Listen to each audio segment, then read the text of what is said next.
देखो कह रहा है कि स्फीयर ऑफ रेडियस आर। अच्छा शिखर, ये क्वेश्चन डिस्कस हम लोग कर चुके थे ना? Yes sir. सर वैसे एक डाउट है, मतलब कि अब फ्रिक्शन से रिलेटेड कोई भी क्वेश्चन आएगा तो चेक भी करना रहता है क्या, हाँ कि बिल्कुल, वो जो हम। चेक करना ओके। पड़ेगा अगर ऐसा है तो। ठीक है, ये धोखा रहा sphere of radius R is contact with a wedge. ये भी एग्जाम में आया हुआ क्वेश्चन है। The point of contact is r by 5 from the ground as shown in the figure. Veg is moving with the velocity 20 meter per second toward the left, then velocity with the sphere at this instant.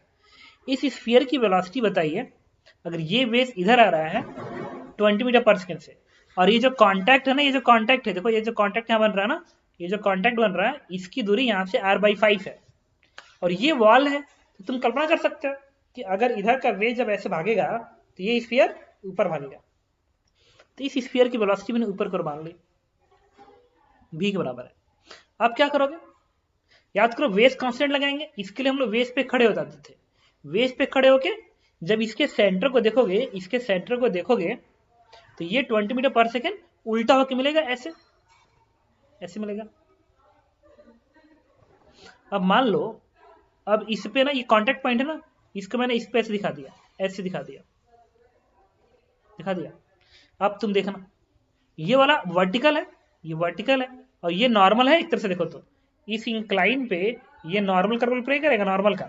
तो normal का vertical angle theta मान लिया। तो तुम मुझे बताओ, अगर ये थीटा एंगल है तो ये क्या बनेगा, 90 माइनस थीटा बनेगा, क्योंकि पूरा एंगल 90 है।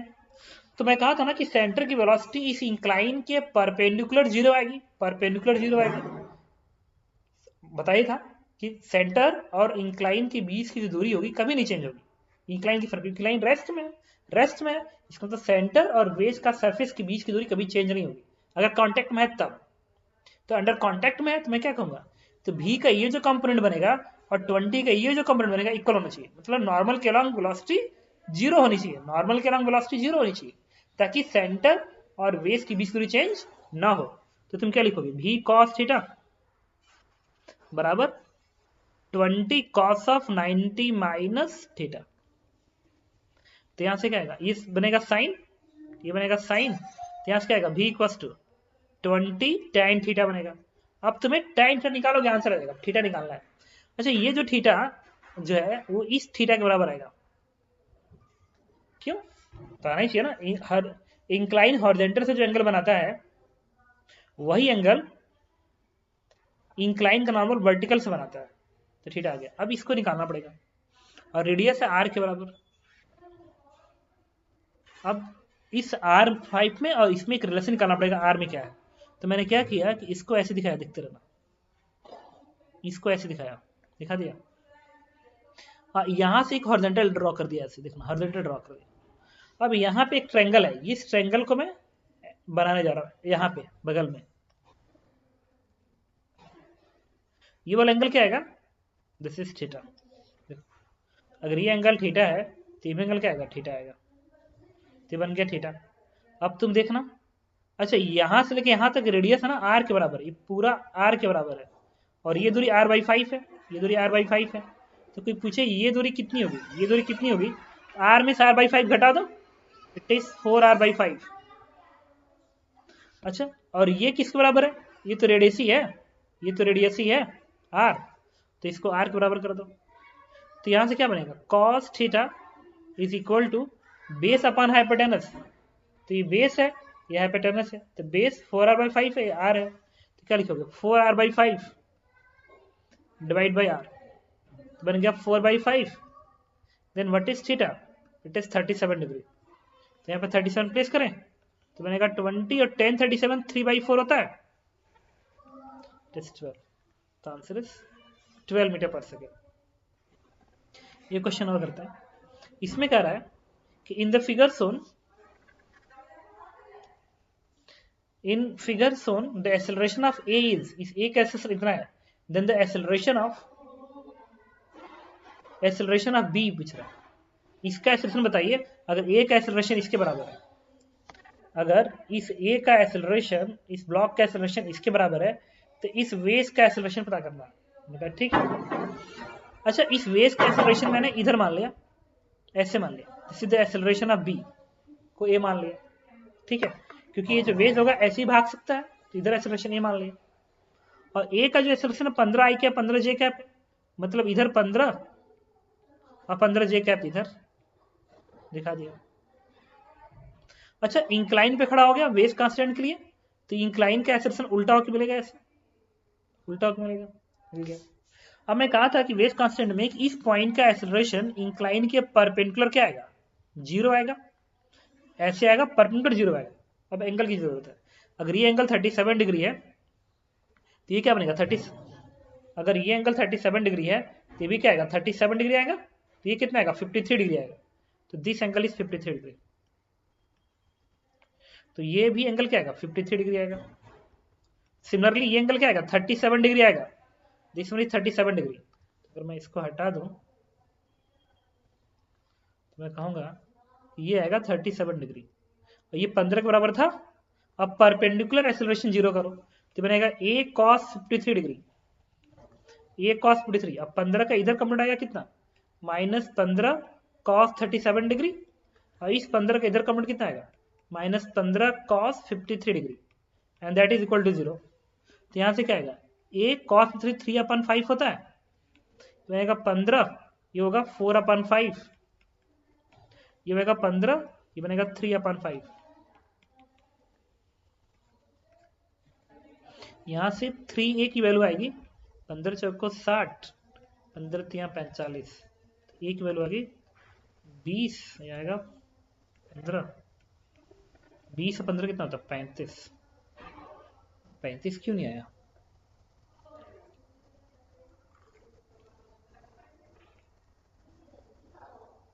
ओके देखो गलती कहाँ हो गई, गलती यहाँ हुई ना कि 15 आई कैप है, तो 15 आई कैप जब लिखोगे तो x उन्होंने इधर दिया ना, देखो x इधर पॉजिटिव दिया, y इधर उन्होंने पॉजिटिव दिया, तो इस 15 को जो मैंने इधर बनाया था इसको इधर बनाना चाहिए था, मतलब ना ये इरेज करना चाहिए था मुझे, इस 15 को मुझे इधर दिखाना चाहिए था, ऐसे 15, ठीक है, बाकी तो ठीक है। तो ये बनेगा a cos 53, अब ये 15 cos 53 इसके साथ ऐड होगा तो ये प्लस आ जाएगा 0, ये प्लस बना रहेगा, तो ये प्लस बनेगा तो ये 60 बनेगा, और ये माइनस बन जाएगा, माइनस बनेगा, तो ये 20 में से 15 घटेगा, आ जाएगा 5, तो ये 5 है, तो -5 आई कैप बनेगा, क्योंकि ए का डायरेक्शन तुमने इधर माना है ना, तुमने ये इधर माना है, इधर माना इधर, इधर पॉजिटिव है तो इधर नेगेटिव बन गया, ये +5 आया ना, मतलब तुमने इधर माना है, इधर माना है, तो तुम्हारा ए इधर आया 5 के बराबर, और इधर का डायरेक्शन माइनस है, तो आंसर देगा -5 आई कैप हो जाएगा। अब आता है फोर्थ, कह रहा है कि 2 block M1 M2 are placed in contact with each other on the horizontal place as shown. The coefficient of friction between the M1 and platform is 2 mu, and that between M2 is mu. The platform move with the acceleration a. The normal reaction between the plank is when two mass M1 M2 place in contact with each other on the horizontal surface as shown in figure. The coefficient of friction between the M1 is 2 mu and M2 is mu. The platform with the acceleration a. The normal reaction between the blank is, answer is 0, इसलिए 0 हो जाएगा भाई, इस block का acceleration भी ये है, इसका भी एक्सेलरेशन ये है, ठीक है। तो ये तो ऐसे ही तुमको लग रहा होगा कि अगर मान लो मेरा हाथ है, उस पर 2 ब्लॉक मैंने रखा है और एक साथ लेके जा रहा हूँ, तो ये इसको धक्का थोड़ी मार रहा है, देखो ये चाय का ग्लास है और यहाँ पे मैंने क्या रख दिया, एक और रख दिया यहाँ पे, इसको अगर मैं ऐसे लेके जाऊँ तो क्या इसको धक्का मार रहा है क्या, अरे धक्का कैसे मार रहा है, देखो ऐसे रखा हुआ, हल्का सा तुम बोला धक्का मार रहा है तो हल्का सा गैप बना के ले जाओ, तब लेके जाओ ऐसे, देखो जाएगा, धक्का मार रहा है नहीं धक्का मार रहा है, n0 होगा, n क्यों जा रहा है, आ रहा है बिकॉज ऑफ यहाँ का जो फ्रिक्शन है ना, वही इस ब्लॉक को एक्सेलरेट कर रहा है, मतलब M2 के एक्सेलरेट यहाँ का फ्रिक्शन कर रहा है, F2 बराबर मास इंटू ये होगा, और M1 को एक्सेलरेट कौन कर रहा है, यहाँ का फ्रिक्शन कर रहा है, M1 इंटू ये होगा। तो अगर M2 पे अगर तुम एबीडी बनाते, M2 की एबीडी बनाओगे अलग से, तो F2 ऐसे दिखाओगे M2 पे, और अगर N तुम ऐसे दिखाते हो तो इक्वेशन क्या लिखोगे, N प्लस F2 बराबर मास इंटू एक्सेलरेशन, और चूंकि F2 इसी के बराबर है, रख दो, M2 है ना, उठा के आप रख दो M2 है, N क्या आ गया 0, तो 0। अब आते हैं 47 पे, इसमें कह रहा है a plank of mass 2 kg and length 1 meter is placed horizontal from a small block of mass 1 kg placed on the top plank. It right in plank and block is itna, the horizontal force is itna, start acting on the plank, right the time after which the block will fall on the plank. इसमें कह रहा है कि a plank of mass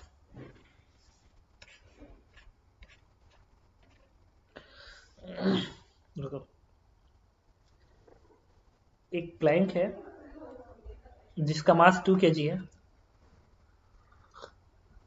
length है 1 metre, a small block of mass 1 kg place at the top at the right extreme end, यहाँ पे है 1 kg है, coefficient of friction between the plank and platform is 0.5,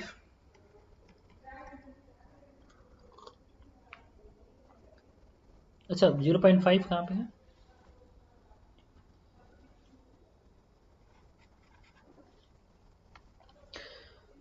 the coefficient of friction between the plank and floor is, floor के बीच का friction 0.5 है और इसके बीच का 0.2 है। horizontal force 30 newton start acting on the plank to the right, plank पे right को काम कर रहा है, राइट का मतलब इधर काम कर रहा है, ऐसे काम कर रहा है प्लैंक पे 30 का। क्या पूछ रहा है, the time after which the block will fall on the Planck, कितने समय में ये जो ब्लॉक होगा प्लैंक इधर गिर जाएगा। दोनों कैसे अलग अलग निकालो भी समझ में आ जाएगा आंसर। देखो पूरा ब्लॉक एबीडी बनाओगे, जब इस बड़े वाले प्लैंक की एबीडी बनाओगे, बड़े वाले प्लैंक की पहले बनाओ, तो ये कितने दिखाओगे 30 का, अब बॉटम का फ्रिक्शन आएगा म्यू एम जी, म्यू कितना 0.5 म्यू, और एम क्या आएगा 2 और 1 3 इंटू जी कितना क्या 15 आ गया ये, और ऊपर वाले ब्लॉक का फ्रिक्शन कितना आ गया, यहाँ का फ्रिक्शन म्यू एम जी, तो म्यू एम इंटू जी ये कितना आ गया 2 आ गया, तो भी इस पे पीछे को लगेगा, मतलब प्लैंक पे फ्रिक्शन, जब प्लैंक को तुम खींचोगे तो यहां भी फ्रिक्शन पीछे और यहां भी फ्रिक्शन पीछे, इस पे लिखो ए बराबर है में, इसका एक्सेलरेशन मान लो E1 के बराबर है,